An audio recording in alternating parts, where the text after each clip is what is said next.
우리 다 같이 함께 교독하신 이사야서 12장 1절부터 6절까지 말씀 중심에서 구원의 하나님께 감사 찬송이라는 제목으로 하나님 말씀 증거하겠습니다. 구원의 하나님께 감사 찬송. 감사 찬송을 한마디로 한 단어로 표현하면 뭐였죠? 감사 찬송? 은혜를 기억하고 감사하고 찬송하는 것. 기억, 감사, 찬송. 이 세 가지 단어가 함께 묶여 있는 단어가 있었습니다. 송자로 시작하는데, 송축. 송축. 하나님이 하셨던 일들, 하나님의 성품, 하나님의 하나님 되심, 이런 것들을 잊지 않고 기억해서 감사하는 마음을 가지고 찬송을 드리는 이 모습, 그것을 한마디로 송축이라고 말씀드렸습니다. 송축. 여러분, 그래서 송축은 정말 좋은 단어예요. 송축. 그래서 시편 기자는 송축이라는 단어를 많이 쓰고 있고요. 시편의 결론이 그거 같아요.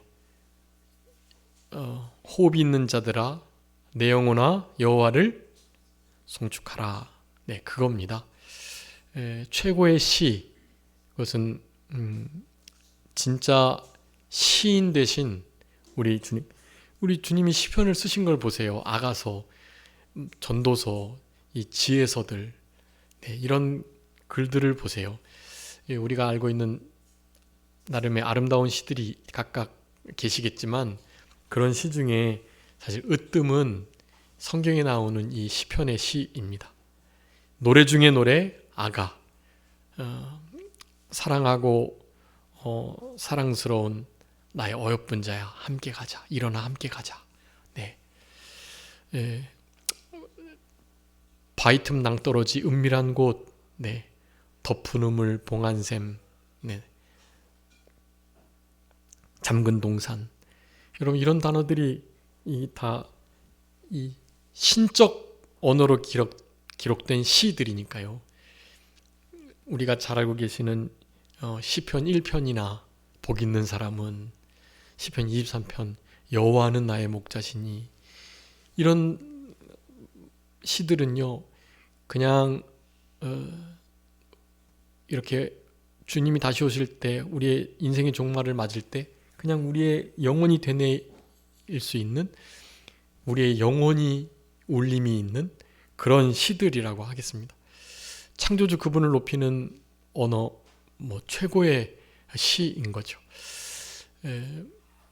우리 포이에마 말씀드렸죠.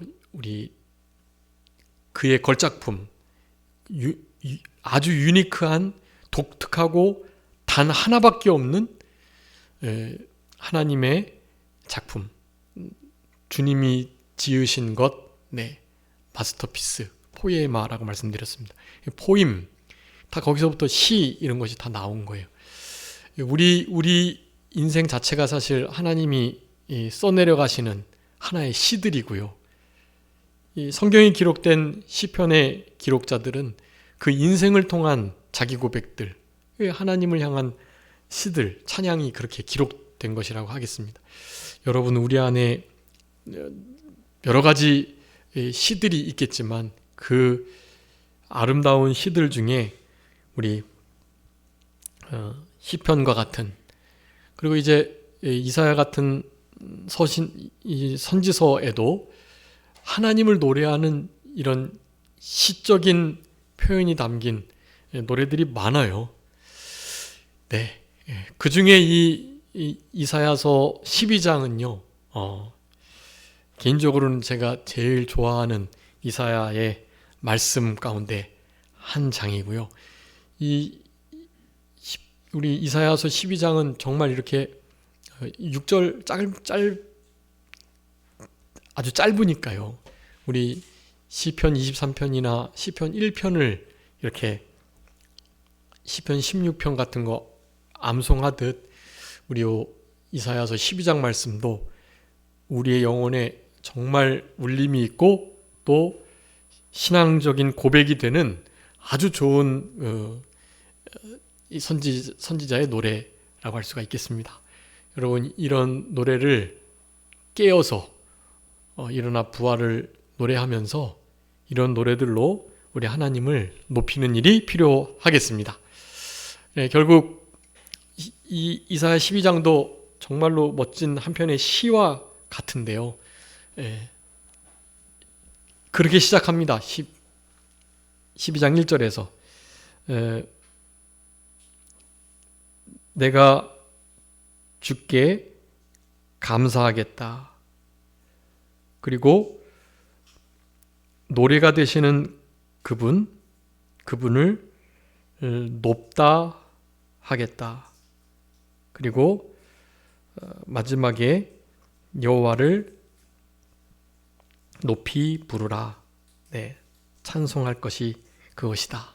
높이 그분을 부르는 것, 그분이 행하신 구원의 지극히 아름다운 일들, 그것을 노래하는 것, 그것을 한마디로 감사 찬송. 네, 우리 여기 구원의 하나님께 감사 찬송인데요. 구원을 베풀어 주신 그 자체 잃어버리면 안 되고 그것을 늘 기억하면서 거기에 대하여 감사하면서 기억하여 잊지 않고 감사하는 마음을 가지고 찬송을 드리는 것, 즉 송축하는 이 생활. 네, 우리 인생도 사실은 송축의 인생이 되어야 된다. 우리 인생 자체가 송축이 되어야 된다. 우리 에베소서 많이 말씀드렸습니다. 하나님이 우리를 지으셨는데 하나님의 찬송을 부르기 위함이라고 이사야 43장 21절에 말씀하셨지만, 아예 찬송을 부르는 것보다 신약에는 더 나아가서 우리 존재 자체가, 우리가 그냥 하나님의 찬송이 된다. 찬송이 되어야 된다. 영광의 찬송이 되기를 바라는 그런 소망이 에베소서에 기록되어 있는데요. 우리의 존재 이유, 목적이에요. 네, 우리 인생 자체가, 존재가 찬송, 찬양이어야 된다라는 거죠. 그런 찬송이 존재가 되기 위해서는 당연히 찬송하는 입술, 그 열매가 날마다 있어야 될 것입니다. 자, 그래서 오늘 감사 찬송, 구원의 하나님께 감사 찬송, 송축하는 이 본문의 말씀은요, 비단 이스라엘 백성들, 선민들만의 고백이 아니라 모든 인류의 구원받은 하나님의 백성들이 해야 할 노래. 네, 하나님의 구원을 기억하고 감사하며 찬송하는 그런 것이 되어야 된다는 주장을 지금 하고 있는 것입니다. 6절까지 짧은 말씀인데요. 크게 1절, 2절하고 그 다음에 4절부터 6절 그렇게 나눌 수가 있는데요. 구원의 날에 기쁨으로 찬송해야 할 것 1절부터 3절까지, 그리고 4절부터 6절까지는 그 구원의 날에 주님께 감사하는 마음을 가지고 그것을 전파해야 된다라는 것입니다. 우리 한 해 표 주제의 말씀도 그렇죠. 우리 주제 표 말씀 한번 다 같이 해볼까요? 표 말씀 시편 73편 28절. 우리 주보 맨 앞에도 다 나와요. 73편 28절 우리 다 같이 한번 해볼까요? 시작. 하나님께 가까이 함이 내게 복이라. 내가 주 여호와를 나의 피난처로 삼아 주의 모든 행적을 전파하리이다. 전파하리이다. 무엇을 전파한다고요? 행적을. 어떤 행적들입니까? 네, 주님의 모든 행적들인데 그 행적을 그 윗구절에서 우리 10편 73편 28절 거기 상반절에 뭐라고 표현합니까? 하나님께 가까이 해주시는 복, 그거를 우리에게 주셨다라는 거고요. 그리고 또한 우리의 피난처가 되어 주셨다라는 거예요. 하나님이 우리를 가까이 하게 해주시지 않으면 우리가 어찌 감히 하나님께 가까이 갈 수 있겠느냐는 거예요. 미국 대통령이 만나자라고 초빙을 하지 않으면 누가 감히 미국 대통령을 함부로 만날 수가 있겠어요? 불가능한 일이죠. 미국 대통령의 아내와 아들들은 가족이니까 만날 수 있겠죠? 언제든지. 네. 우리도 하나님이 우리의 아버지시니까 만날 수가 있는 거예요. 우리를 아버지 삼아 아버지라 부를 수 있도록 우리를 아들, 딸 삼아 주신 것을 우리는 그러니까 감사해야 되는 거죠. 이건 어마어마한 특권입니다. 네. 누군가 그랬다 그래요. 나중에 어떤 특권을 하나 이렇게 받으면 무슨 특권을 받겠느냐.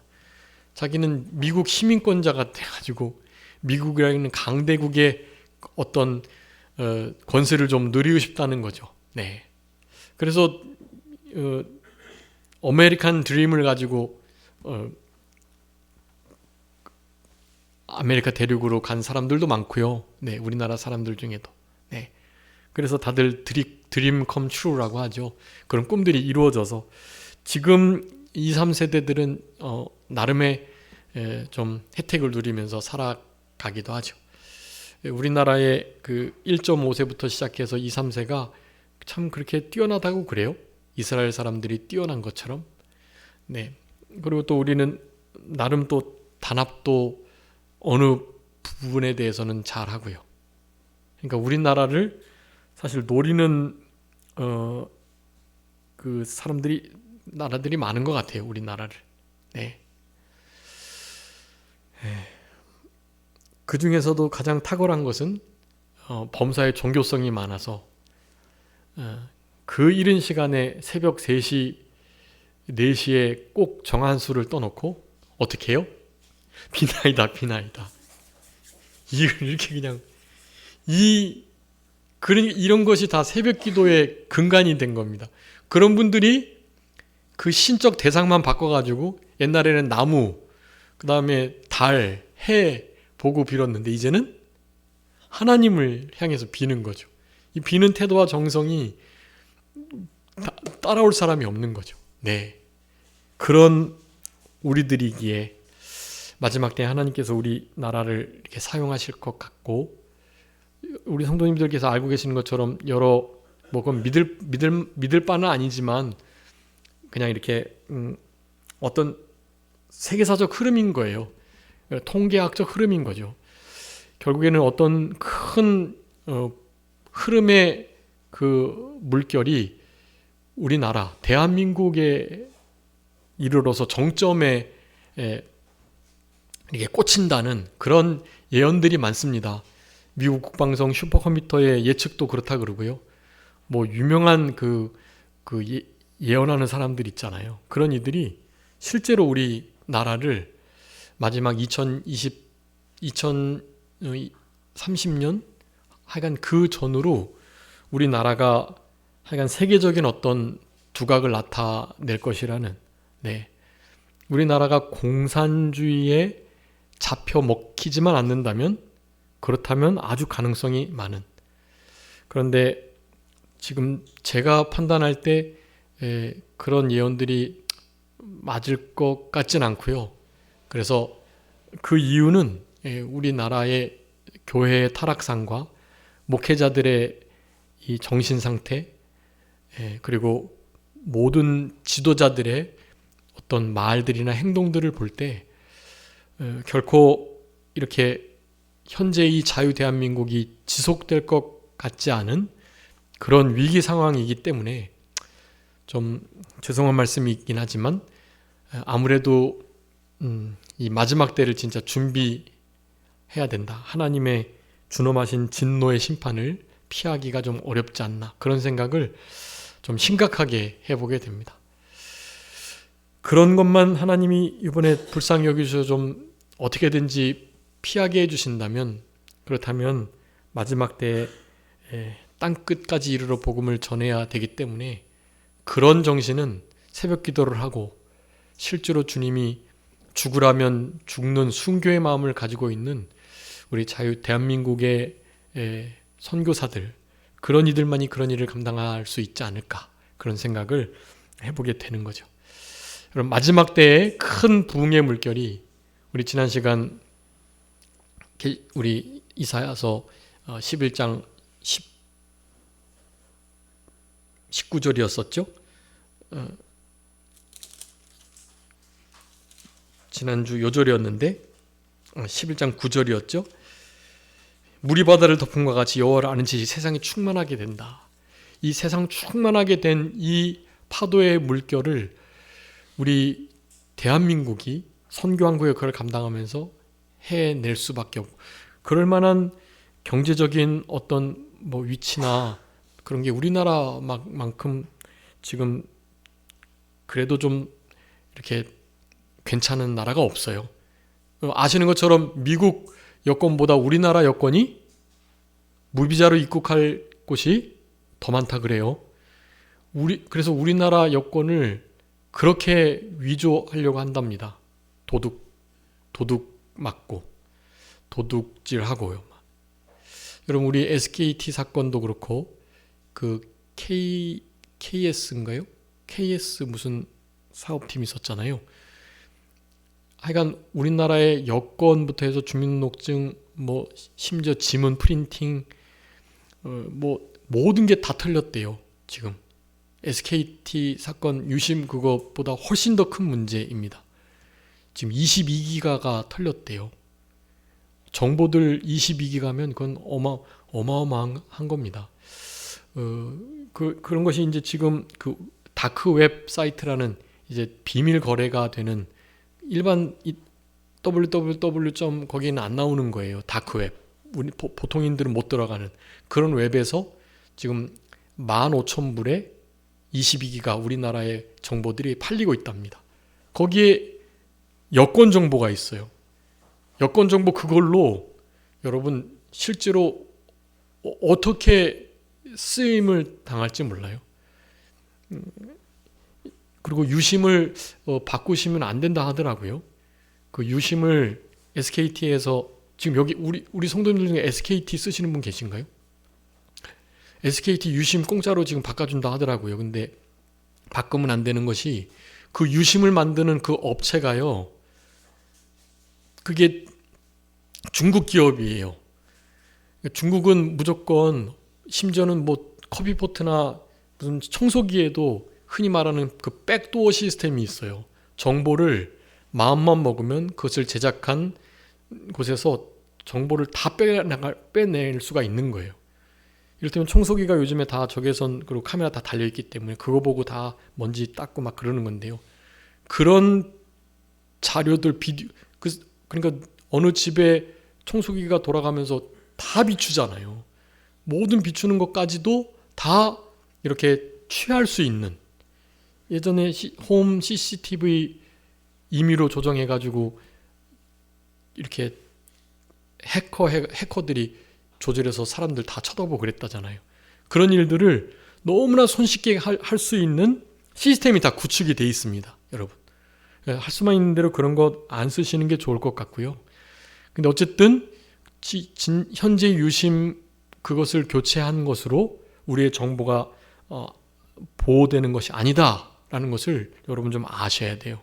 그래서 다른 방법을 강구해야 합니다. 일체에 현재 지금 바꿔주겠다고 하는 그 유심, 그 업체에서 나오는 유심 말고 다른 유심을 만들어 달라고, 이것은 좀 SKT 그 사람들이 뭉쳐가지고 단체적으로 좀 대응을 해야 돼요.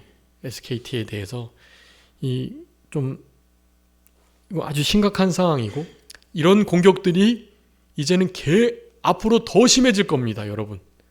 그러니까 할 수만 있는 대로 좀 예전처럼 이렇게 아날로그로 좀 돌아가는 것이 그나마 좀 안전하지 않을까, 그런 생각을 좀 해보는데요. 이게 너무 편하니까, 핸드폰으로 다 되니까 이게 참 문제인데 그런 것 가운데 하나님이 좀 보호하시도록 기도하시면서 어쨌든 지혜롭게 그런 일들을 감당해야 할 그런 필요가 있는 것 같습니다. 여러분 우리의 인생 속에 사실 우리 하나님을 가까이 하고 그 하나님의 행하셨던 일들을 전파하는 것만큼 가치 있고 귀한 일은 없습니다. 그런 마음을 고양시키는 중요한 성경 말씀 중에 바로 이사야 12장의 말씀이 있어요. 여러분 이사야 12장의 말씀을 늘 이렇게 읽으시면서 그렇게 우리 하나님을 송축하시는 하나님 하시는 일과 하나님의 성품과 또 하나님의 모든 선하신 그 구원의 계획들 그런 것들을 잊지 마시고 기억하면서 감사하시면서 찬송 드리시는 이 송축의 삶을 잘 살아가시는 우리들이 다 되셔야 되겠습니다. 12장 1절에 보면 그날에 내가 말하기를 여호와여 주께서 전에는 내게 진노하셨는데 이제는 주의 진노가 돌아섰고 또 주께서 나의 안위가 되시오니 내가 주께 감사하겠습니다 라고 말합니다. 여러분 지금 이제 11장까지 남은 백성이 돌아오겠다. 남은 백성이 돌아오겠다는 얘기는 잡혀갔다는 얘기고 잡혀갔다는 얘기는 지금 이스라엘 백성들이 형편없는 상황 속에 하나님의 진노를 피할 수 없다는 얘기를 지금 하고 있었던 거예요. 여태까지. 북쪽 이스라엘이 먼저 그 일을 행해서 아수르에게 잡혀갔고 아수르에게 잡혀간 것을 보고도 남쪽 유다 나라마저도 형편없는 지금 상황 속에 빠져 있는 거예요. 믿음으로 안 하고 다 자기의 멋대로 우상 숭배하고 다른 나라를 의지하고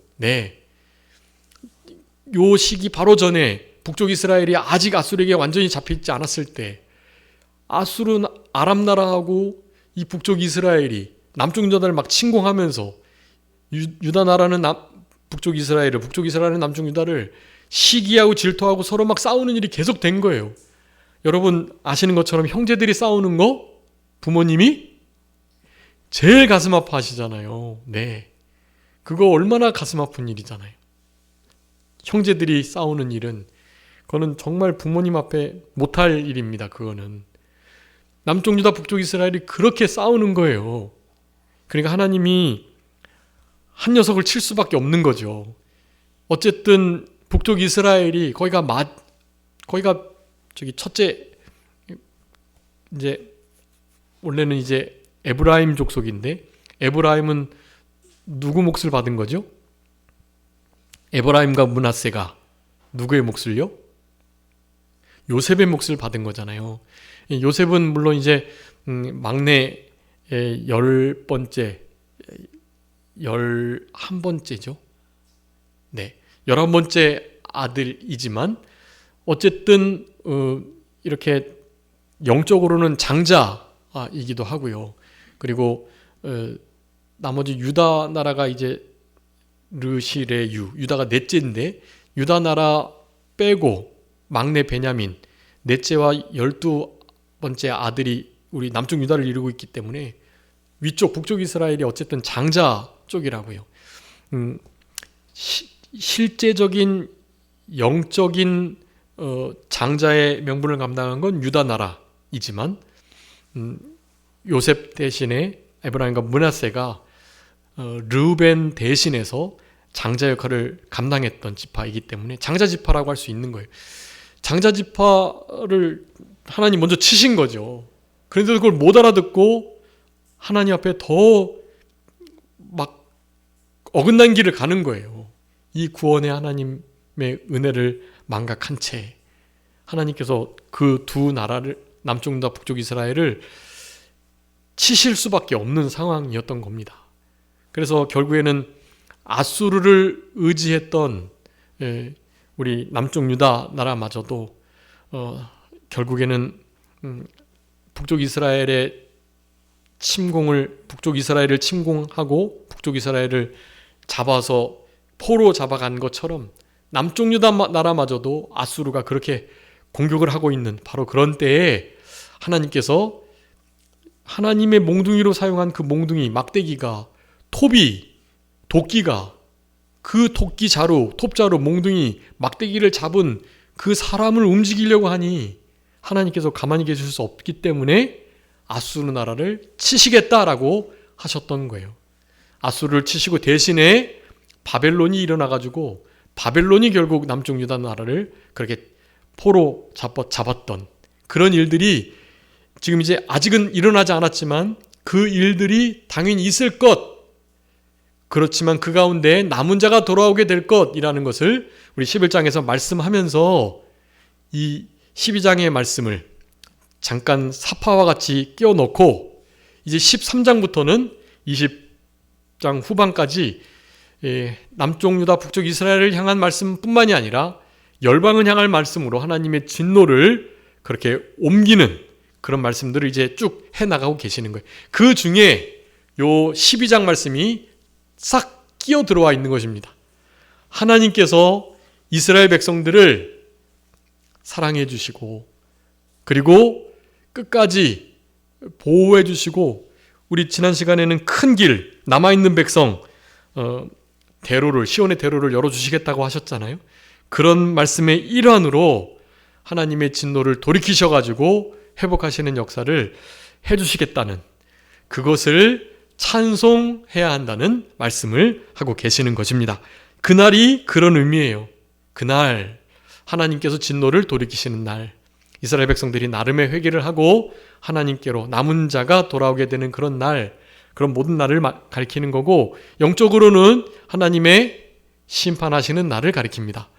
하나님을 반대하고 하나님 믿지 않는 이들에게는 진노와 어두움의 두려움의 날이요, 하나님을 믿는 우리들에게는 무슨 날일까요? 신원의 날, 구원의 날, 그리고 우리에게 상급을 주시는 날. 네, 그날은 복된 날이에요. 그날. 네, 우리는 후자의 그날을 맞이할 수 있도록 해야 하는 것입니다. 특별히 첫 번째 날을 아니하셨다. 오늘 여기 본문에 몇 가지 하나님은 무엇이시다 라고 말씀하는데요. 첫 번째가 안위예요. 하나님은 나를 뭐 하시는 분요? 안위하시는 분이다. 안위가 무슨 뜻이지요? 안전하게 보호하시고 위하시고 위로하시는 그런 뜻이에요. 안전하게 보호하시고 또한 우리의 마음까지도 위로하시는 여러분 주님만이 우리의 보호자가 되시고요. 피난처.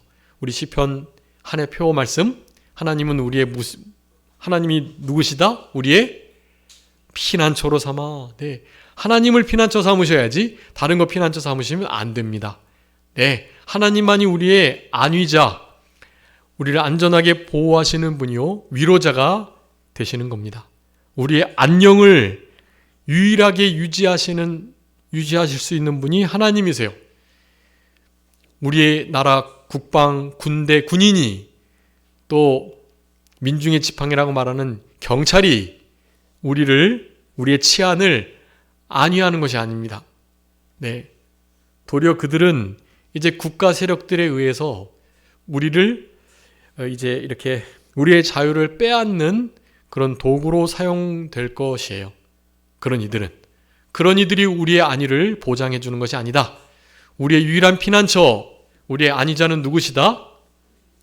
하나님 여호와 뿐이시다라는 것을 여러분 기억해 주시고, 여러분 우리의 하나님이 안위자 되심, 위로자, 안위자, 어디서 많이 들었죠? 위로자, 안위자, 또 보호자, 인도자, 상담자, 대리자, 돕는 자, 이게 다 뭐였죠?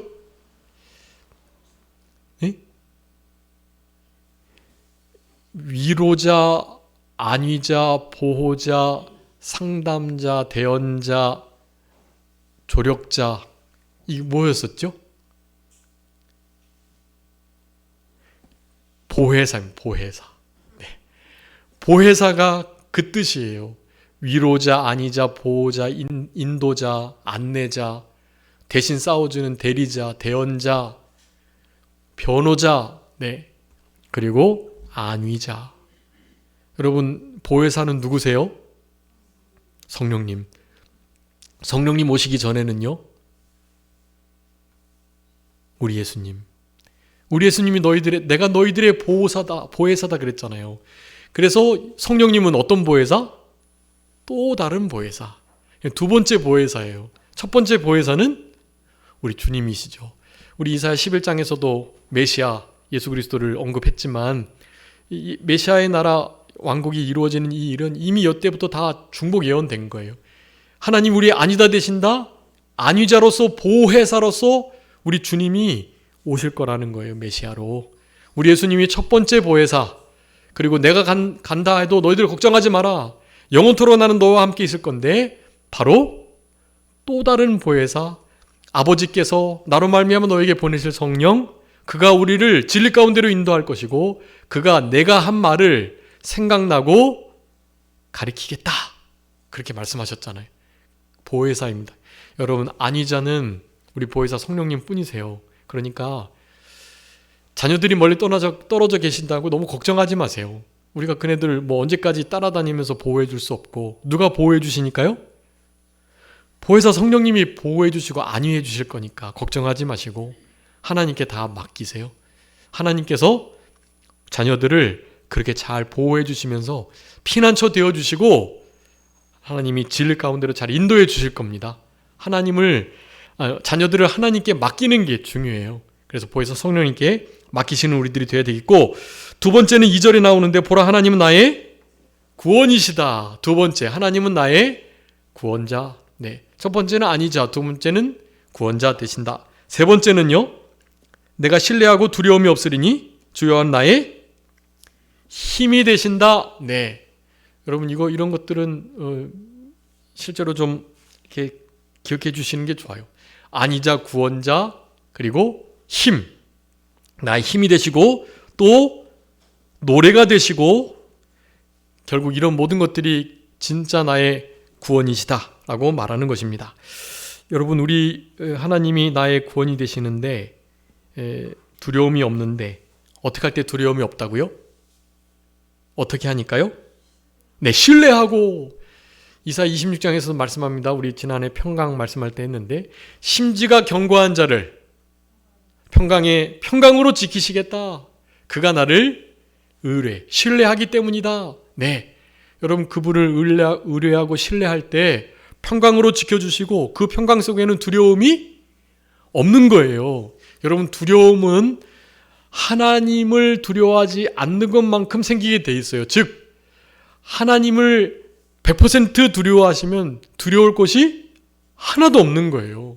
그런데 하나님은 한 60% 두려워하면서 나머지 한 40%가 다른 그 어떤 것으로 두려움의 대상이 되어 버릴 수 있다라는 거예요.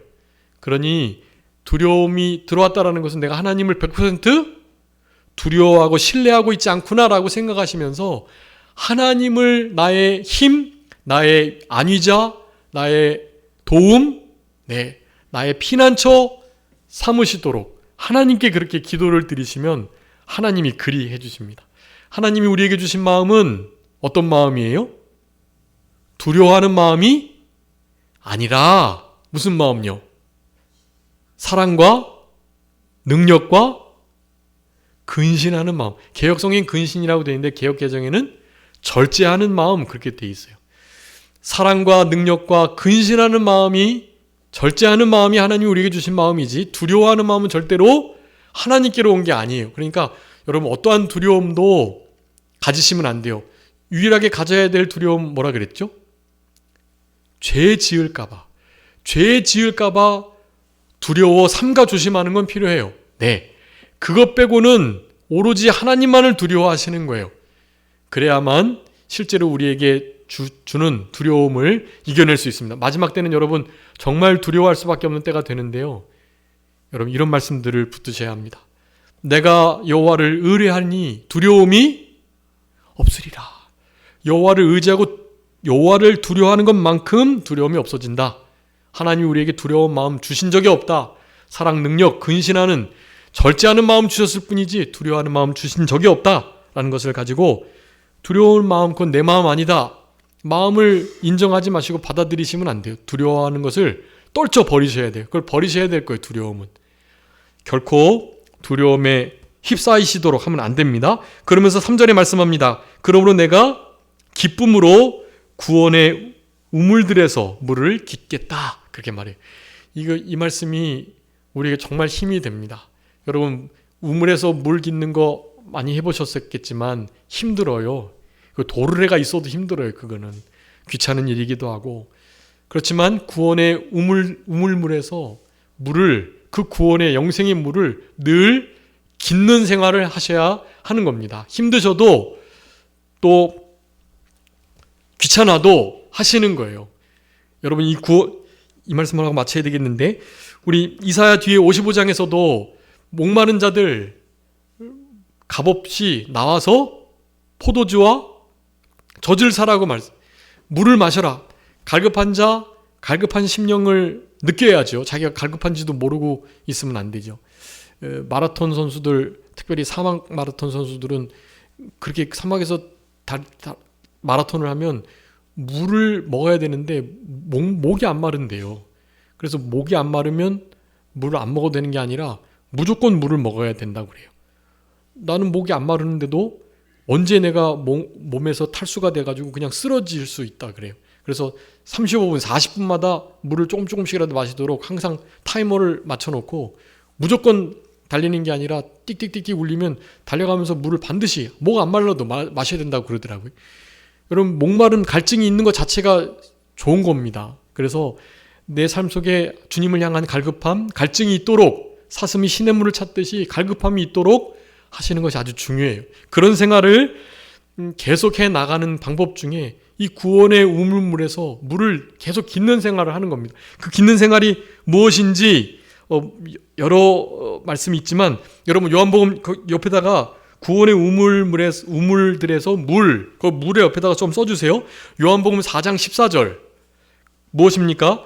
영생하도록 솟아나는 샘물, 우리 예수 그리스도의 구원 사역과 예수님의 말씀, 예수님께로 오면 그렇다는 거예요. 근데 그것이 실제로 무엇인지를 우리 예수님께서 요한복음 6장하고 7장에서 분명히 두 번 언급해 주셨어요. 이것도 적어주세요. 요한복음 6장 35절인데요.